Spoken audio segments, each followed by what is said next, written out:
Hold it. Good girl, Jamie. Shoot him! Honey, don't listen to him. He's not your father. Hear my voice. I'm your father. Also, if you still don't know, I can run my hand awkwardly down your face in a weird, gross way, and then you'll know for sure. Welcome back to Should You Watch This with the Popcorn Priest, a weekly podcast where movie enthusiasts, ex-movie theater projectionists, new and old friends take the time to talk about a movie that we just watched and answer that merry question, should or shouldn't you watch this? I want to extend a 5-finger face touch to our main man that could eat a peach for hours, JJ. Thanks for having me, Popcorn. Once again, I wish I could put my hands up and down your face. I mean, it's a requirement for this film now. I think, like, the only way you should be able to get into that club is that face touch, the awkward face touch. I mean, who doesn't want, like, our hands on their faces? Yeah, it's very awkward and weird. It's like looking in a mirror, only not. The exciting conclusion of our Cageissance, a.k.a. the Holy Trinity of Cage, a.k.a. the Holy Spirit.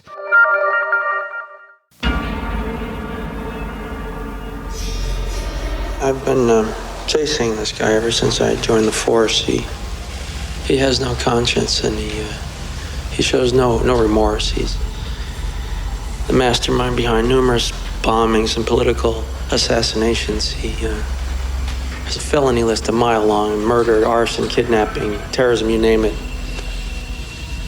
He's the most dangerous and brilliant criminal mind I've ever known. For years, I've been watching him, tracking him, studying his every move. I know his every mannerism, every facial tick, gesture. I know him better than he knows himself. And now, after all this time, I finally figured out a way to trap him.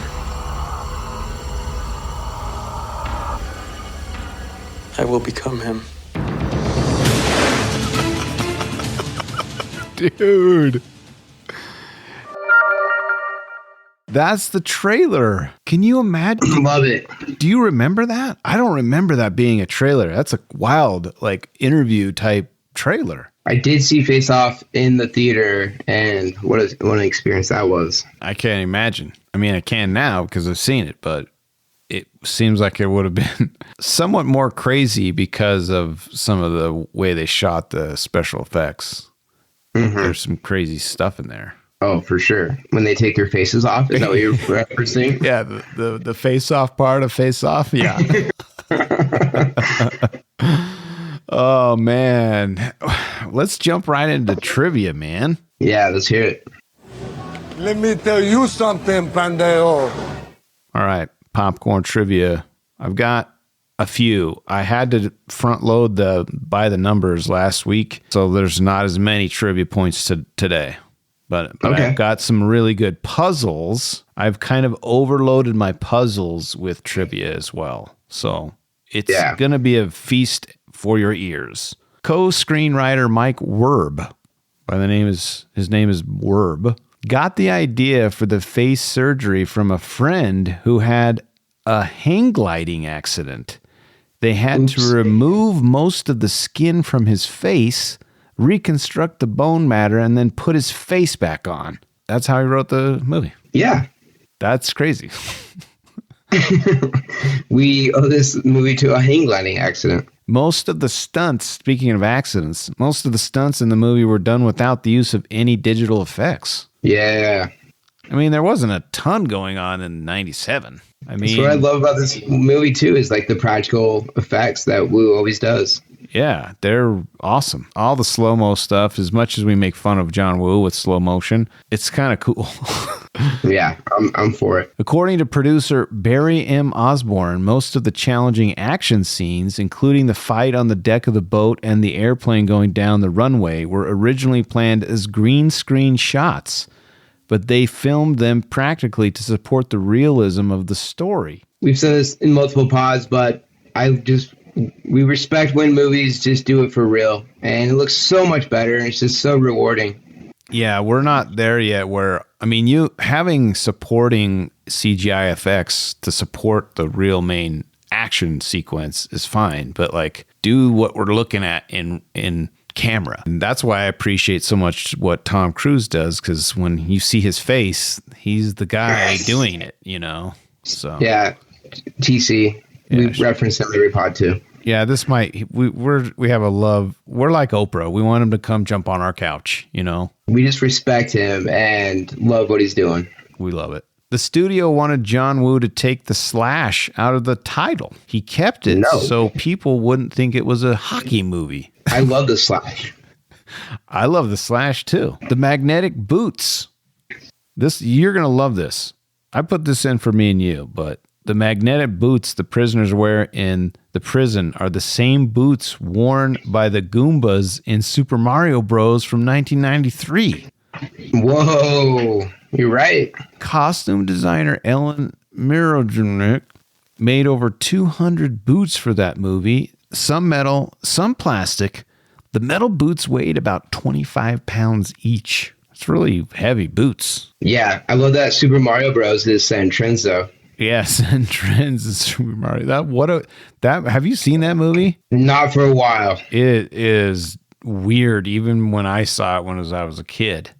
I remember it being super weird. The lizard heads. It's not. I'm like, this isn't my Super Mario Bros. That's all the trivia I have. Do you have any additional trivia? I got some trivia. I want to talk about John Woo for a minute. Okay. So initially, he turned down this movie because it was too sci-fi. I read that because it was supposed to be set in the future, right? It was supposed to be set in the future, 2025, which makes us feel old. Yeah. And it was also set in space. Ew. Imagine Face Off in space. I don't want that movie. Many years passed, and Woo took the sci-fi out and just like focused more on the human story, which we care about our characters in the story. Yeah, I think I do. Yeah, so I'm glad Woo eventually came around. And then I was looking at some backstory on Woo. I don't know if you know about how he grew up in like very extreme poverty. I didn't know that. He lived on the streets. He was like beat up by these gangs. He was sponsored by this U.S. family, and they paid for his school and clothes. And just a very, very grateful guy because of that. Wow, that's really cool story. Like I had no idea that was his background. I'm touched by the story, JJ. When I was watching the special features on the 4K, all the interviews from like all the actors, like from Cage to Travolta, like that, Woo was the reason they signed up for this. And like the stuntmen, the weapon handlers, like they love this guy. That's cool. That's really it's a testament to who he is based on what. And it's funny because in life, when some tragic thing like that happens, it's cool that he used it to propel him forward and like. Most of his movies are always about the underdog, and so I thought that was pretty cool. Woo had a quote after making this movie that said, he goes, "There are many unforgettable things in this movie, and I've never felt more happy and grateful." Respect to Woo. We like Woo. I like that Woo. I'm starting to like Woo. Yeah. Other trivia fact: so there's two famous screams in cinema. Yes, and they're both in this movie. I know the Wilhelm scream is in this film. Yes. Yeah. So the Wilhelm scream, that stock sound effect of the classic, the scream. And then there's this other scream called the Howie scream. And it's when the guard falls off the catwalk. And if you could insert that scream right now, you'll know what I'm talking about. Oh, no. I don't know. How am I supposed to find that? You'll find it. Okay. You'll find it. Just put in Howie scream, and I guarantee it'll pop up immediately. All right. Okay.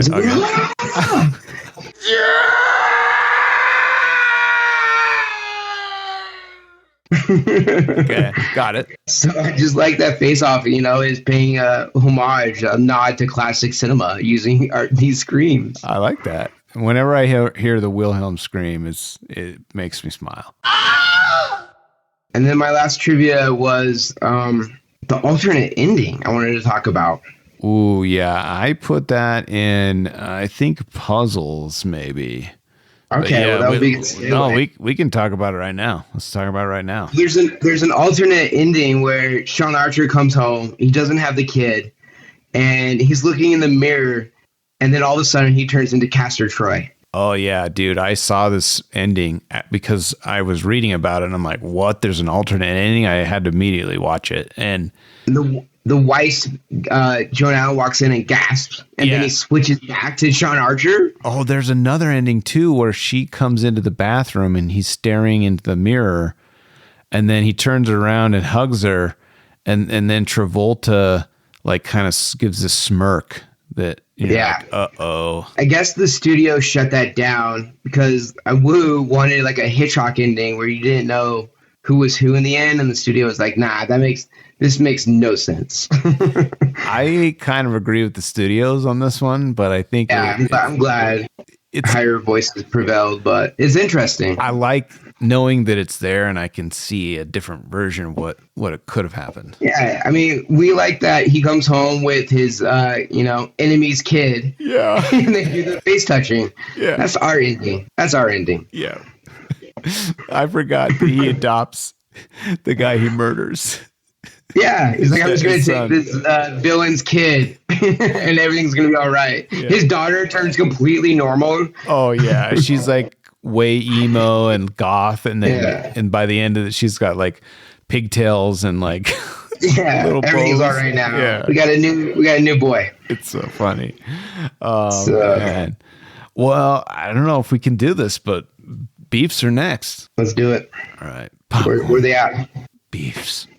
Where's the beef? Hey, where's the beef? I only have 2 beefs. Actually, I have a couple beefs. I have a couple more than 2. I'll give you my a couple. I'll just lay them all on the table. All my cards. Yeah. I read that originally Arnold and Stallone were in mind to play the lead roles when John Woo was. Yeah. When John Woo was brought in to direct, he decided that John Travolta and Nick Cage would be more suited to the roles. Other pairs that the studios wanted was Michael Douglas, who actually became the executive producer for the movie, and Harrison Ford, him and Michael Douglas. That would have been a crazy combo. Other duos that were talked about were Bruce Willis and Alec Baldwin. That would have been good. Give me a mix of the first two. I want a Ford Willis. Ooh, Ford Willis. Yeah, because you'd have at least one guy is going to be having to play a bad guy.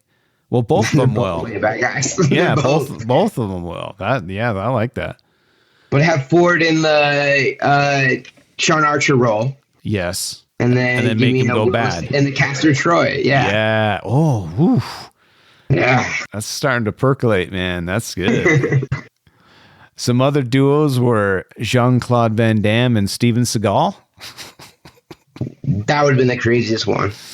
Denzel Washington and Wesley Snipes. I'm for that one. Oh yeah, I would. You imagine Wesley Snipes? He's the Nick Cage. Imagine Denzel. Oh man, and Denzel doing bad and good. I love it. Yeah, these are normally all this hearsay and like what they talked about and casting stuff is usually just hot garbage, but this is really fun. Yeah, there's some good what ifs. Robert De Niro and Al Pacino were the last ones. That would have been nuts too.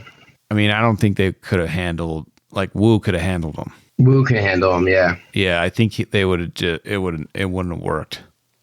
This is right around the time with Heat too, so that would have been crazy. Coming off of Heat. Oh, that would have been crazy. Do a De Niro Pacino face off. Oh man, dang! Actually, that hits harder now you say that because it was such a huge thing. We've done the Heat pod on this show. It was such a huge thing that they come together and they only had a few minutes of screen time, but it was still like electrifying having these two big stars come together. It was a big deal when that happened. Yeah. Yeah, that would have been way cool. Well, so my beef is like, why don't we have Face Off 2, Face Off 3? Like we could have had a couple more of these and just throw in some awesome other actors. That's an excellent beef. Give me like a 10-episode series of face-offs on Netflix. Yeah. Retroactive. So here's a couple more beefs. The co-screenwriter Mike Werb joked that the bomb had the longest lag time in movie history, just long enough to keep the plot going. It was so long I forgot that there was a bomb in the movie, dude. I remember after watching, your main criticism was, I wish that beginning was a little shorter and we got to the face-off quicker. Cut about 15 to 20 minutes, get me to the face-off quicker. That's where the magic shines in this movie. I hear you. And we've talked about it. We're going to continue to talk about it. And you're going to continue to think about it in the future. The awkward face touch. I was blown away. Okay, when we see it first, I'm going to chronicle this out for you. When we see it first, your mind doesn't really register it because it's on that boy, right? And sometimes people do that actually when people die. They like rub their fingers over their eyelids to kind of close them, right? So I was like, I thought that's kind of what he was doing. But then when he does it to his wife before he goes to work, I'm like, what is this? You were dying of laughter the second time. The second time really hit me very hard because it's so awkward and no pun intended in your face. And then we continue. The reviews last week, one guy was really upset because we got hit in the face with this so many times. I counted 9. I counted 9 times we get the weird face touch. It feels even more than that to me. Oh, man. It's gratuitous. It's a lot. And my question to you, and I think I asked you while we were watching this, or maybe right after, is do you remember it being awkward even back then when you first saw it? 100%. Okay, and it was a joke. Like I remember, like some friends and I would joke around and do that, and we would say like face off while our hands awkwardly caress their face. Are you kidding me? Oh my gosh, I feel like I missed out on the best joke of the late '90s, dude. It was awkward then. It's even awkwarder now. You know, more awkward. Oh, more awkward.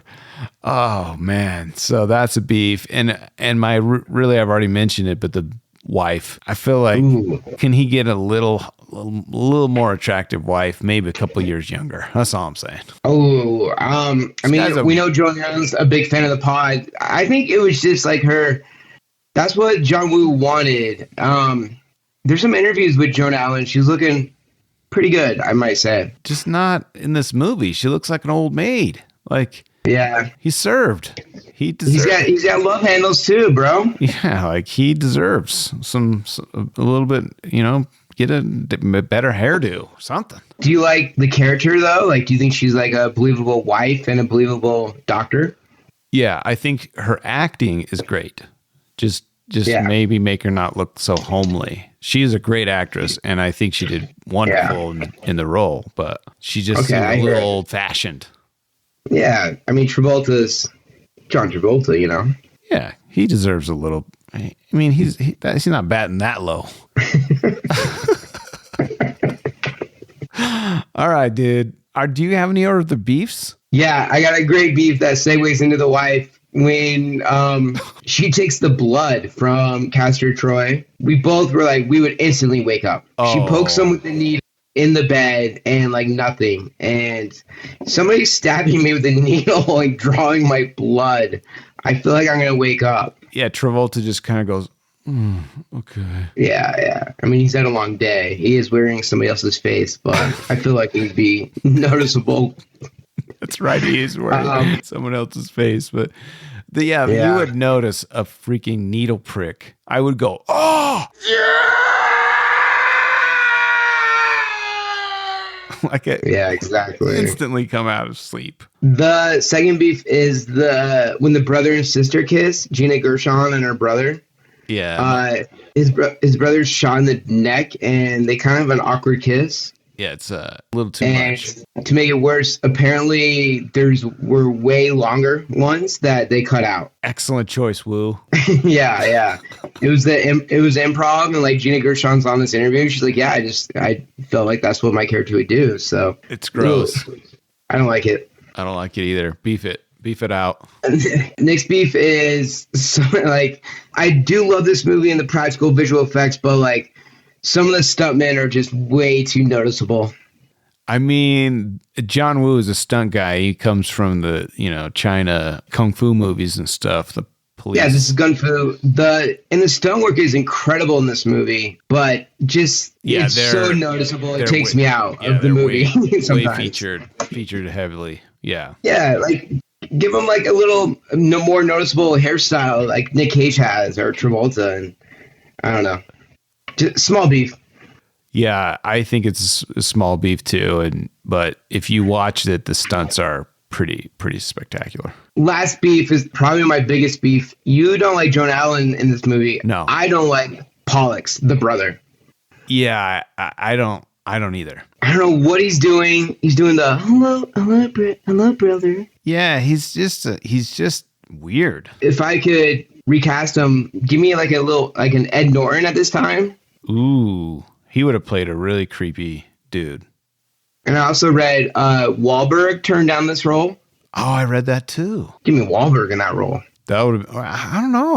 That's a toss. That's a Sophie's choice. Over Norton? Yeah, over Norton.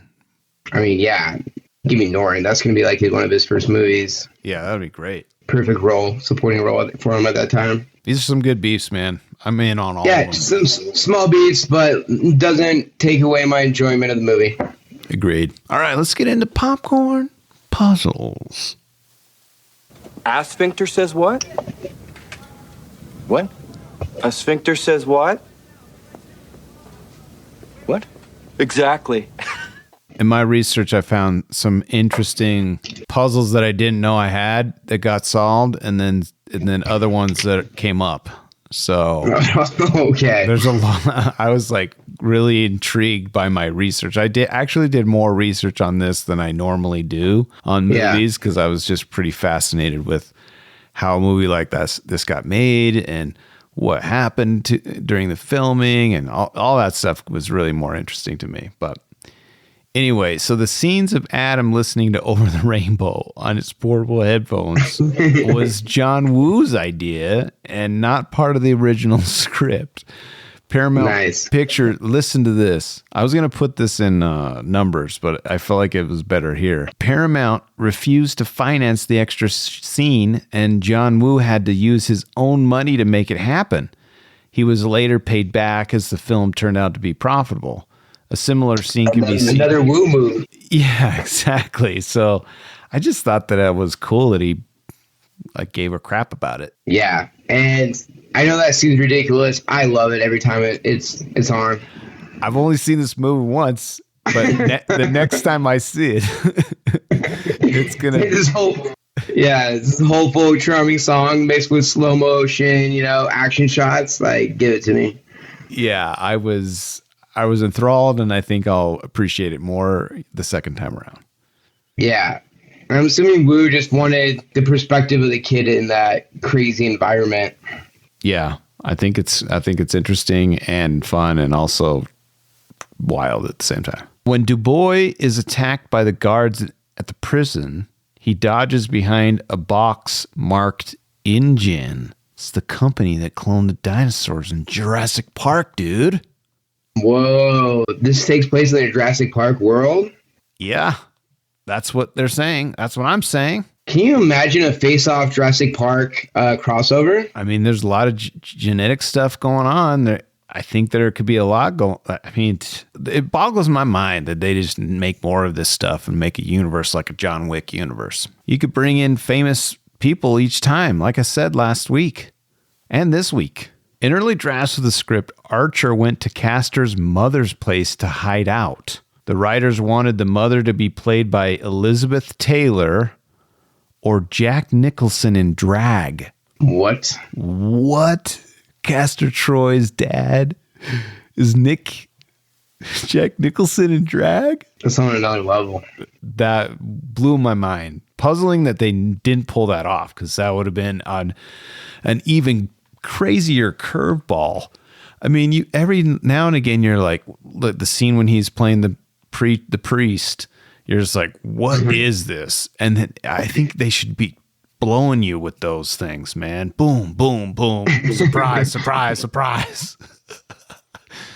One of the deleted scenes, Castor Troy is talking to his brother in prison for the first time, and he mentions how their dad murdered their mom, and they were kind of like getting off on it. Ugh, gross. Yeah. Whoa.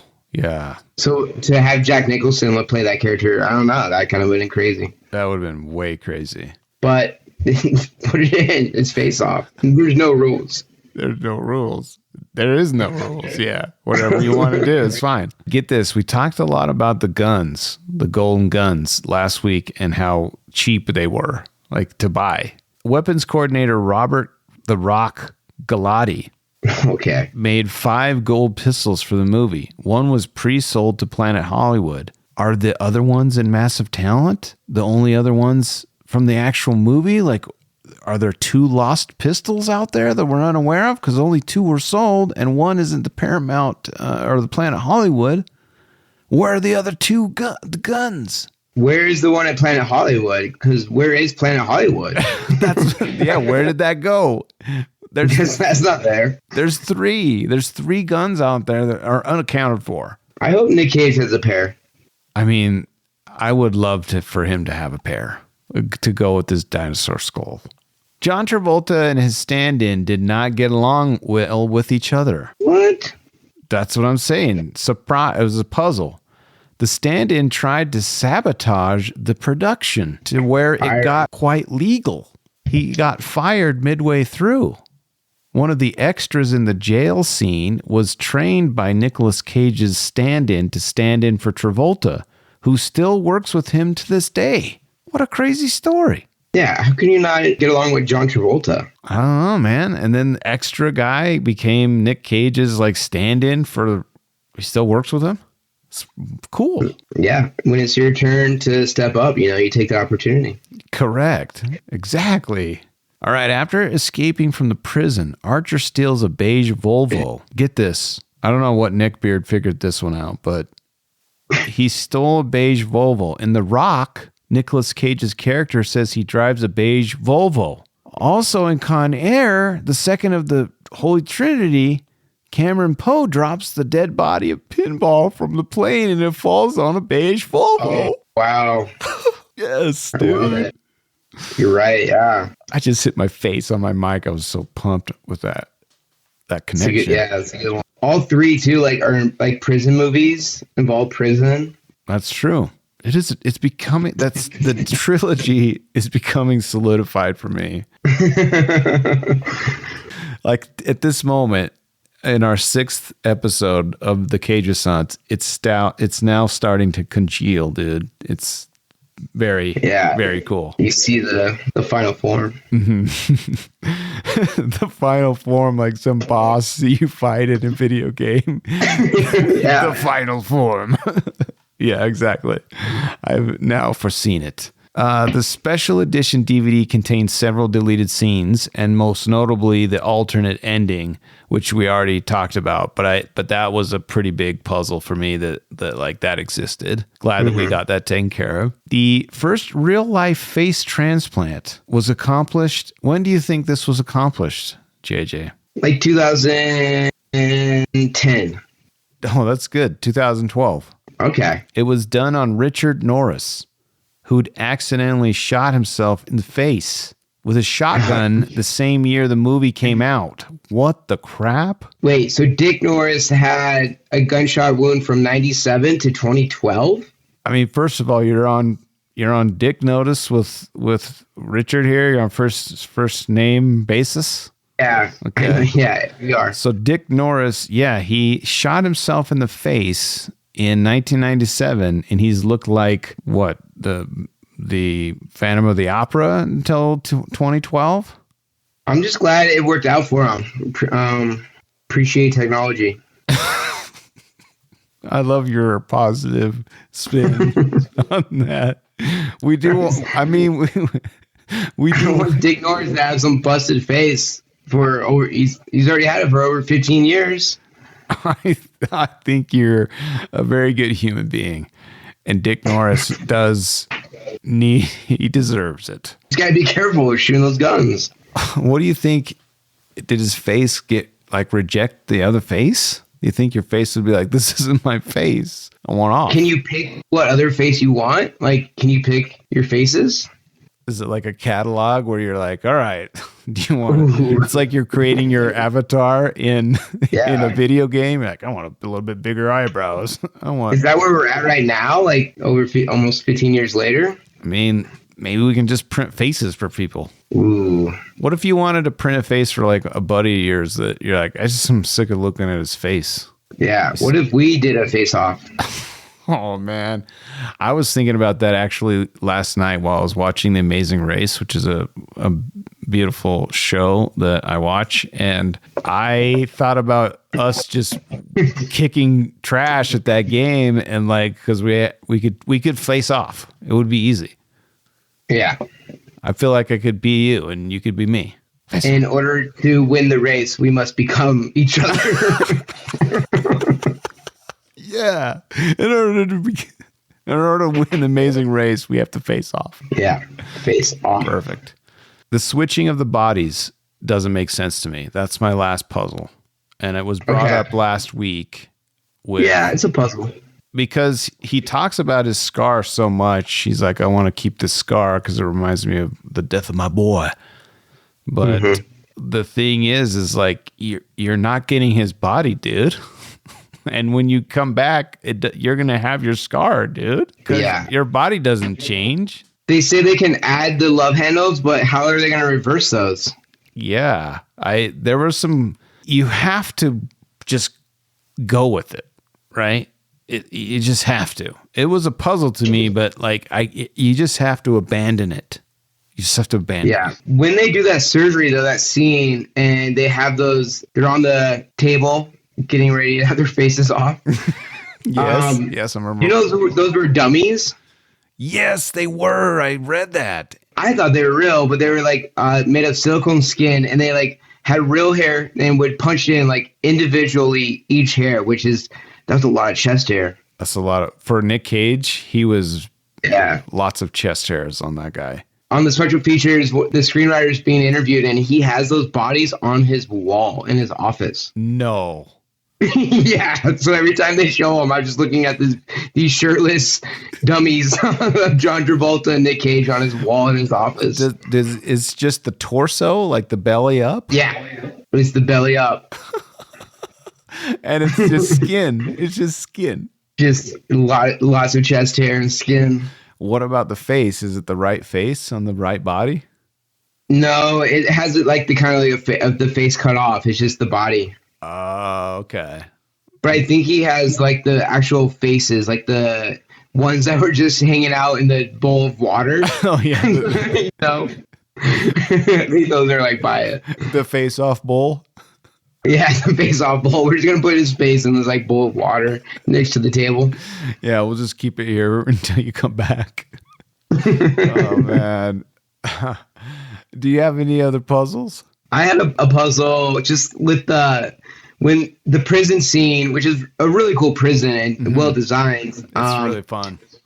Yeah, but just my puzzle was: are they allowed to have like TV news on in the main lobbies of prisons? I know, man. That was like the like big ass screen, and like I know it's just part of the plot because that's where like Castor Troy mocks Archer after he finds the bomb. You know. Yeah, it's a cool, unique feature to get us that scene, but it is weird. Yeah, I like when Travolta goes, interception, our side has the ball. Sorry. Yeah, there's some really great it's not a beat, it's just a puzzle. Like, are they allowed, TV news in lobbies? I didn't think so, but. And it was a giant jumbotron. It wasn't just like a TV screen. It was like a huge jumbotron. Well, I think we made it to redemption. Is there anything we missed before we go into redemption? I just love this movie. You mentioned it was kind of the dessert, It is. Where the first two are a little more. It gets less serious as the trilogy goes on. Correct, and it's okay. When you get dessert, it's just a bonus. You're like, oh, sick! I get dessert, and you just let it ride. It's over the top. I think it's the pinnacle of 90s movies. We talked about my favorite part of this movie is just Cage and Travolta. Yeah. And I feel like they do mimic each other. We talked about their voice and their mannerisms and things like that. But I just appreciate too, like you can tell they're having fun in these roles. Correct. And like it's over the top, but I love it. Yeah, I think you can tell when an actor or actors are playing off each other that they're having a good time. No matter if it's a comedy or a drama, like you know that they're having a great time doing these scenes. Exactly. So they got some great quotes. I still say, "What a predicament." Oh man, when you told me the story about you and your high school buddies doing the face touch and then saying face off, it just makes me laugh, man. It's so awesome. Yeah. I didn't play the redemption theme. I got to get that in there. One sec. I have exorcised the demon. Okay, sorry. You were saying. Just got to make it official. Love the, Cage, Travolta, the cast, the practical visual effects, and love the doves. Yeah, it's unbelievable. And to me, having someone, I hadn't seen it, and the first time I've been seeing this movie is in 2025. Like, I love that it's bonkers. That's what's endearing to me. It kind of reminds me, not specifically, but like Starship Troopers is such a crazy movie, and there's so much irony and satire in there that it makes it better. And I think that's the case with this one. It's so bonkers, it makes it endearing to me. Like now that I've seen it, I just feel more connected to it. It's like, oh, this is like a cool show now that I have to see. Yeah, but it's not just bonkers too. It's just like really well done as well. Like we talked about those stunts and the care they did into developing those scenes with the crazy boat scene, and it's just really well done, I think, but silly. And to be honest, like the reason why the premise is so bananas with Face Off, but the way they did the actual effects make it more believable enough that you can continue the story, because it's such a, I mean, that could have killed the movie 100%. If it was too dumb or too cheesy or too they were really trying to make it look real, and it showed, and that kind of helped the whole premise to me. So that was really cool. And I mentioned it multiple times, but the stunts are really amazing and the effects are amazing. So I only had one other quote from Nick Cage to send us off before our rating. I love it. He says, "How unhinged must a Nick Cage performance be to find it unhinged? During the prison fight scene, Archer begins shouting, 'I'm Castle Troy!' like a madman. He actually says, 'I got scared. Am I acting or is this real? I can see if I look at the movie, that one moment, it's in my eyes.' So he's like, I know when I went too far. I can see it when I went like bonkers. It's definitely in his eyes in that scene, which is one of my favorite scenes when I'm Castor Troy. Yeah, because it sounds so preposterous to say that real Castor Troy wouldn't say I'm Castor Troy, but he might actually say it, and then having it be Travolta saying it and realizing who he is, but it's also Nick Cage playing that person. Yeah. The levels of that make it so crazy. And to hear now that Nick Cage thinks, I think I was over the top on that one. All that makes this scene and this movie so awesome to me. So what is your rating? Great question. This movie just holds a special place in my heart. That's silly to say. No. I'm giving a golden bucket. I'm giving all Cages Holy Trinity gold buckets. Oh, man, I think I gave The Rock a gold and I gave Con Air a gold. I don't know if I can give this a gold, dude. That's fine. But I know I have movies like this that I give gold buckets to like Rambo, for example, I don't give a crap. Yeah. You can argue with me all day that they're terrible, but I love them. But Exactly. for me, I would give this a medium bucket. Whoa. But hear me out. So I'm going to change it to a large. But if I would have seen this movie in 97, I don't know as if I would have liked it as much as I like it now. And I give it a large bucket for that reason, because I knew what I was doing in the late 90s, and I knew what I liked because I loved The Rock. And knowing that I didn't get to see that and having it come to me now, I'm just so overjoyed knowing that this movie exists.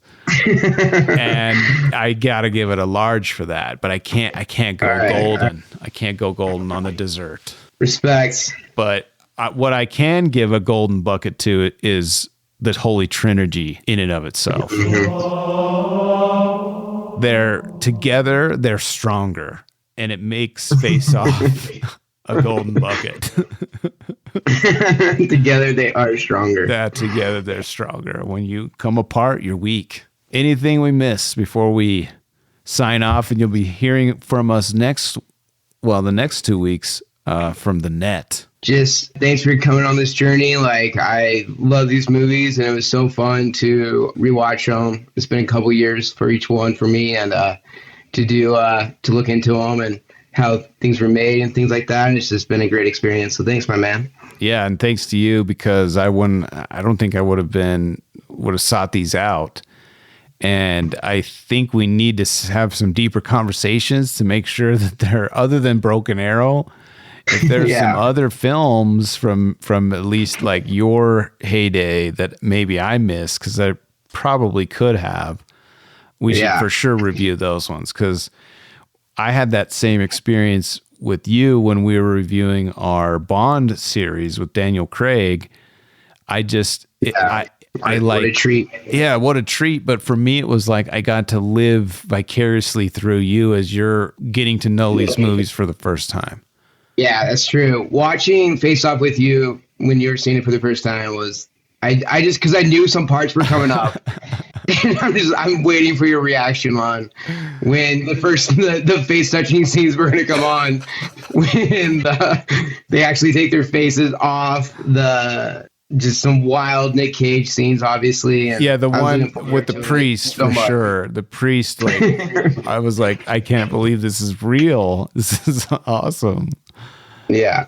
So, it's almost kind of like the early genesis of the unhinged Cage was in these films, realistically.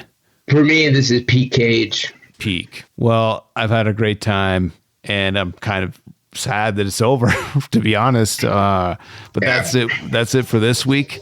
I am with you always. I love movies and would love it if you'd share the love. Share this with the movie lover in your life. If you made it this far, go give us a 5-star review on Spotify or Apple Podcasts. I command thee. As always, actually, if I can share something personal, if anyone cares, I've always wanted to be an official Rotten Tomatoes reviewer. I just applied. I don't think I'll get it because I don't have enough reviews on Apple Podcasts.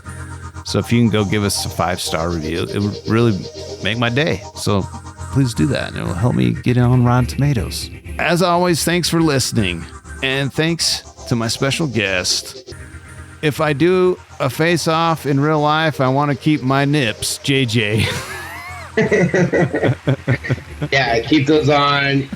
Thanks, Popcorn. Excited to graze your face the next time I see you. Yeah. It's a whole. It has a whole other meaning for me now, above and beyond being way too awkward.